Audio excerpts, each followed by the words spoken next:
In a world where men and women gird for battle with nature, there comes a time where you simply have to hit the trails. Hey, wait a minute, that's the wrong script. Hello, folks, this is Chris the Four Low Ham. Recently, my wife and I went to the Daniel Boone Backcountry Byway event this spring and got to ride some trails, some new trails that have been added to the DBBB. Over 350 miles of new trails, and we were in Group 3. We were led by leader Phil Schreider, and we went on the Radar Ridge, Ross Creek, Barnes Mountain part of the Furnace Loop, and had a great time. Was camping there at Callie's Campground in eastern central Kentucky, if you happen to know the area. And the Daniel Boone Backcountry Byway is a great set of trails. A lot of that is part of the Kentucky Adventure Tour, if you've run that or heard of that. But these are some brand new trails, so we met up with our group early in the morning, and we're ready to head out and see some new parts of the forest. Now, these are, of course, not brand new trails. They're just newly added to the DBBB. So come along and let's take a look at some of the highlights from this group ride on the DBBB. All right, so after our driver's meeting, we were ready to head out towards the trail. Now, from Callie's Campground here in sort of eastern central Kentucky, this new section of the DBBB, it's a little ways away. It's probably close to 45 minutes, maybe an hour from the campground. Of course, the Daniel Boone Backcountry Byway covers a lot of territory. And so this was a little bit further away than some of the other trails. There are a lot of trails much closer to Callie's Campground and in this area as a whole. So we headed out just down some nice old country highways here with our group. And of course, there were a lot of groups going out on this day at different times and to different parts of the new section of the DBBB. Again, it's somewhere between 300 and 350 miles of new trails that have been added. So we're about to pull over and air down, so we'll bring you folks back in the next segment. So as we were getting close to a sort of a pre-trail, before we got to the main course, we pulled over to let everybody air down, which pretty much everybody took this opportunity to do, as did my wife and myself there in the tan Tacoma. And then we were coming up on this little trail. Nice little opener, nothing too technical, too difficult, but really nice scenery, a nice cloud of butterflies, in fact. And also we were coming in through this little tunnel here, very narrow, and it was this right-hand turn to get into it. It doesn't maybe look like it with the camera, but it's really a little bit tight just to come into this thing. And then the quick little left-hand jog to get out there. Again, a nice little kind of opening trail just to kind of warm people up a little bit. Very beautiful time of year, of course. We've already had some rain and stuff. You can see the foliage is coming out. The leaves are coming out, some of the flowers. So again, this was not a main part of the DBBB itself, but nice little opening kind of a trail. Not very long, but just to get things going. And so right here, you can just kind of see it there, right in front to the right. A cloud of butterflies was there. We actually saw another cloud of, I think, the same butterflies later on a different trail. Little water crossing here. Again, just sort of a nice, beautiful opener to get folks into the mood of things before we hit the main parts of the section of the Furnace Loop that we were going to be hitting for this new addition to the Daniel Boone Backcountry Byway.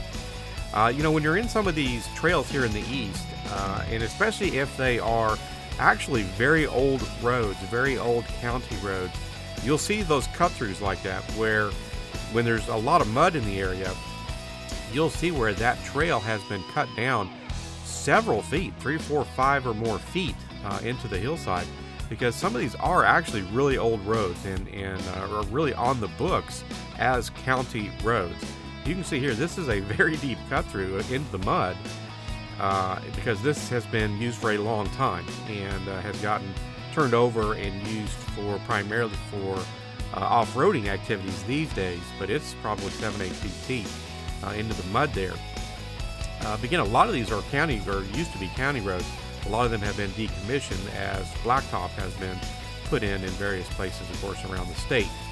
But it's really nice that we can take these over and still enjoy them and enjoy the rough country, the forest, and everything in these backwoods. So here we're just going down through some more of the trail. Again, these are just a few of the highlights. We had a lot of fun on this trail. There was a lot going on. Wasn't as muddy as it can be. There was some mud, but none of it was too bad. You know, sometimes you can get that really deep sucking mud, you know, the real kind of peanut butter stuff and various things. We had, you know, as always seems like here in Kentucky and in the East, mud puddles and stuff. I mean, it really has to have been dry for a long time before all the mud puddles would really dry up, especially with all the foliage overhead. But nothing really was a problem for anybody. Most of the vehicles in our group were beyond stock. Not necessarily way beyond stock, but most of them had at least a little bit of a lift and maybe small terrain tires and things. We had one Jeep, it was a white Jeep, that was mostly stock, almost completely stock. I don't remember what trim level it was. I think they did have whatever Jeep has as maybe the factory off-road tires for that trim level. They weren't, I don't think, purely, you know, truly road type radials. But even that vehicle made it, I think, fine pretty much for everything we did. So the Tacoma ahead of me, the leader had an old, I think it was a Gen 2 Tacoma.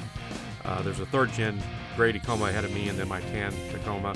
Several Jeeps in here, and then right in front of the Tacoma in front of me is an older Land Cruiser. A variety in mixed vehicles. Another kind of older Jeep was kind of being the taillights at the end, an experienced driver. So here with the front and rear cameras, you can get a bit of a look at, again, some of the trails here. Again, pretty fortunate that we really didn't encounter anything. Some fairly deep water 2 or 3 times, a couple of deep puddles, but nothing that really seemed to suck you in. You never know for sure, because you can get that kind of mud here in Kentucky for sure. And some things can be extremely deep, as you'll see a little bit later in the video. But for the most part, we all made it through just fine. We didn't have to winch anybody a single time. Everybody seemed to do well, and I'm still fairly new at this, my wife and I, and she's with me on this trip. But being able to see that 4Runner ahead of me go, I pretty much knew if the 4Runner ahead of me was going to make it, with the extra weight and everything on top that he had, that I shouldn't really have any trouble at all with the way my vehicle's set up, and didn't really. So, it really helps give you a lot of confidence to see vehicles take on an obstacle before you get to it. Again, there were some fairly deep water crossings. Now, with this part right here, this was a part of the trail where a large tree, you can kind of see it there in the front there, had fallen over, and you can see the big giant root ball that tore out of the ground. Well, there's a big hole right there, and so the trail, we thought about trying to cut the tree, but it's just really too big and everything. Everybody had kind of small, lighter weight chainsaws. So we decided to go to the left of that tree. You can kind of see somebody sitting on the hill there. You can see maybe the orange of some of the traction boards. Several of us had traction boards, and so everybody got our traction boards out, and we put them there right on the edge of that hole where the root ball had been, and we were just going to drive up the hill. Well, you can see it's a pretty good canted angle, and on around that root ball and continue on. Now, when they had first scouted this trail a couple of days earlier, it wasn't quite as wet. We've had some rain since then, and some other groups had gone through here. So the hill's gotten kind of beat up, and it's a little slicker than it had been. So it was a bit of concern to do this. And it turns out my wife was in the driver's seat. I had gone ahead and with another one of our trail members, and we had taken my traction boards up and put them in the pile there, and a couple other folks did as well. So I was out of the truck, and then the first couple of vehicles went, and then it was kind of time for me to go, and my wife was in the truck, so she just went ahead and drove. She was letting me drive today. She's got a 4Runner, and you'll probably see that in some of the videos we do for this channel. But she was in the driver's seat, and so I asked her, I said, well, do you want to drive this? I said, it's a little sketchy, but the first 3 vehicles had made it, so she said, well, okay, I'm sitting here. So she actually ended up going ahead and driving around this, and drove it like a champ, and no problem at all. And I don't think anybody ended up having a serious problem, but it was a little sketchy. You know, the camera always kind of flattens things out, and a lot of times things don't look as much of an angle as they were in those things. You can see all those traction parts down there. It's really a pretty big hole where that root ball had pulled out. You can see how big that root ball is. So, and there's the tree right there on the left, so you had to really hug that, stay up top, and you just had to keep your momentum. And our trail leader did a really great job. Phil did a really great job describing to people, you know, how to do things, and even a little bit of off-roading 101. He was handing out some sort of tips and tricks throughout the day as well. And everybody was very helpful on this trip. You know, we would just jump out of the rigs and help people. We had some other trees that had fallen over, and we had one rig. You'll see it occasionally in the rear view camera. It was a blue FJ that was behind me that also had a rooftop tent. The Tacoma ahead of me had a rooftop tent, but the FJ behind me was taller. Ended up being a few inches taller, and had a couple of really close calls. I don't think I put it in this video, but there was I know one tree where we aired that FJ down as far as we thought was safe, and got a few people to stand on his rock sliders, and you just barely got him under this tree. The Tacoma made it okay, but again, the FJ was just a little taller. Now this little water crossing, you know, the water's not that deep, it's not that big a deal, but you see that rocky bank right there. Well, it's nice that it was rock, but you got the rock outcropping on the right, and it dips very severely on the left, and you're just coming through that water. So your tires are a little slippery, and so you've got to take a sharp left turn here and stay on the rocks, and you know, got to watch your fenders there on the right, because there's that moss-covered rock outcropping right there. A little more nerve-wracking than it looks like. It's sort of a little short, simple thing, but especially if you're a newer driver, it was just one of those things, a little disconcerting, but again, a lot of fun. Now, one of the things that I didn't really expect, but didn't really know what to expect with these trails, these newer trails, is that we spent quite a bit of time driving on creek beds, which is not totally unusual with a lot of the trails here in Kentucky, but I haven't done a lot of that, a little bit of some creek crossing on some other trails. But we spent a fair amount of time on some of these trails that we were hitting this day, which was just kind of nice. They were solid rock beds, so there was no fear of getting stuck in mud or anything. It was total rock foundation, and so we spent a fair amount of time doing that. It wasn't by any means the majority of these trails, but it was kind of nice.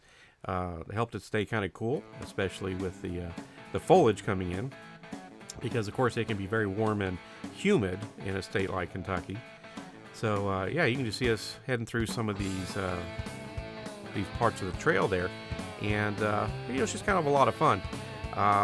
There are some pretty good rocks on these trails, and that's one thing to be careful with, and it's one thing where it's nice when you're in a group of folks, and especially when you have some experienced folks, to help make sure you can start understanding how to pick a line, where to put your tires, and also it just takes time to learn your vehicle. And something that I heard early on, again, even though my wife and I are new to off-roading, but learn your vehicle, and part of that is get down kind of on the ground and look under your vehicle, say from the front to the back or the back to the front. Where is your rear differential? Where's your front differential?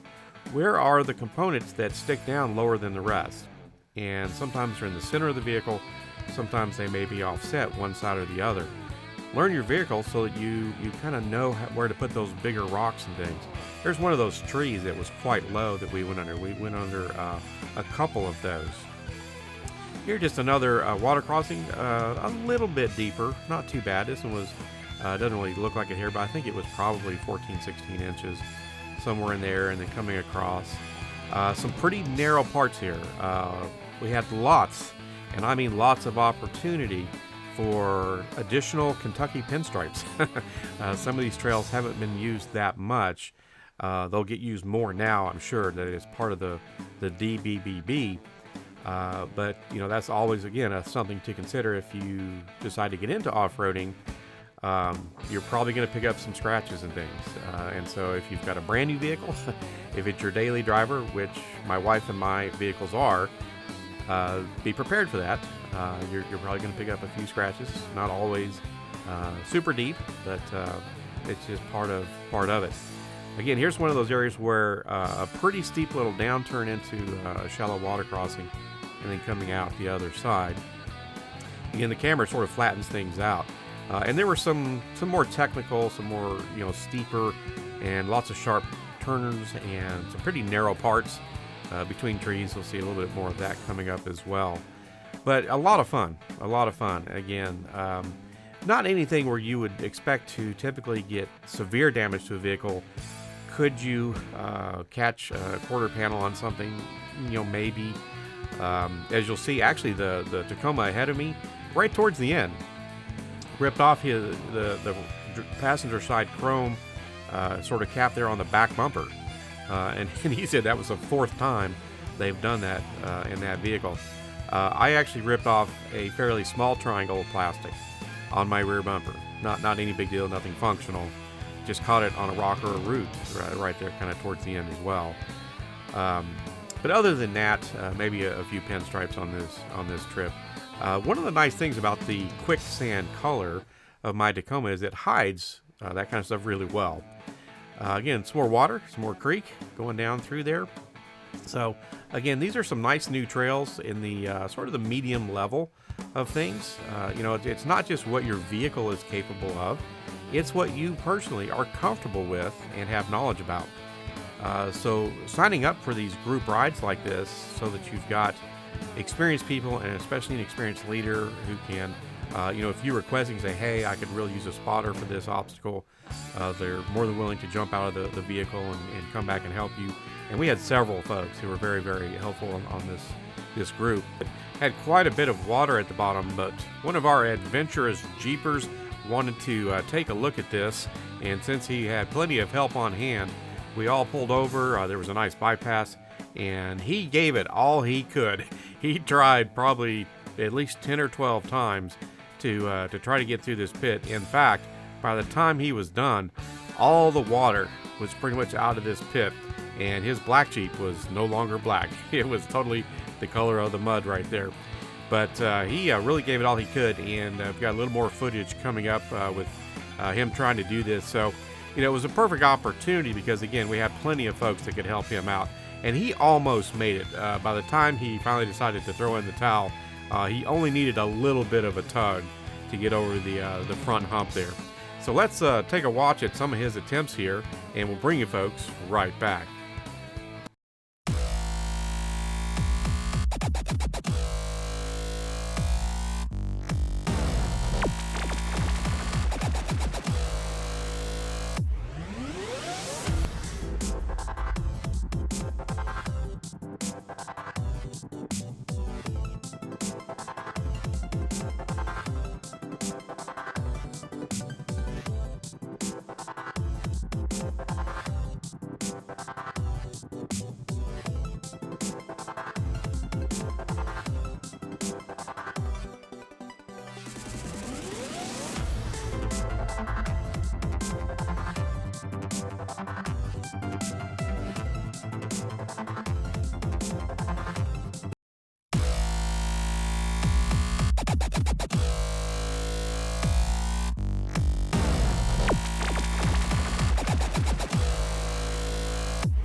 Well, after a great time on the trails, it was time to head back to Callie's campground. And for the evening's festivities, there was going to be food to be had by all, and some giveaways, and a bonfire. So as you can see, we headed on back to the campground and really had a great time on the trails. Considered a light to medium offering. So if you haven't checked out the DBBB or one of these 2 yearly events, we've got one coming up in the fall. Be sure and do that, and you can go on a guided tour of some of these trails. So here we are back at camp waiting for the raffle to begin, the picking of the prizes. You can see them up there on the sort of the stage there. Cotty-Wample Overland was in attendance, sponsored by Dan Cummins Off-Road and quite a few other vendors as well. So if you get a chance, be sure and check out the Daniel Boone Backcountry Byway. Not only the trails themselves, of course, but these 2 yearly events, one in the spring and one in the fall. And of course, the one in the fall is still coming up for this year, 2023. So that'll wrap this one up, folks. This is Chris Forlow Ham, and we'll see you folks on the next adventure.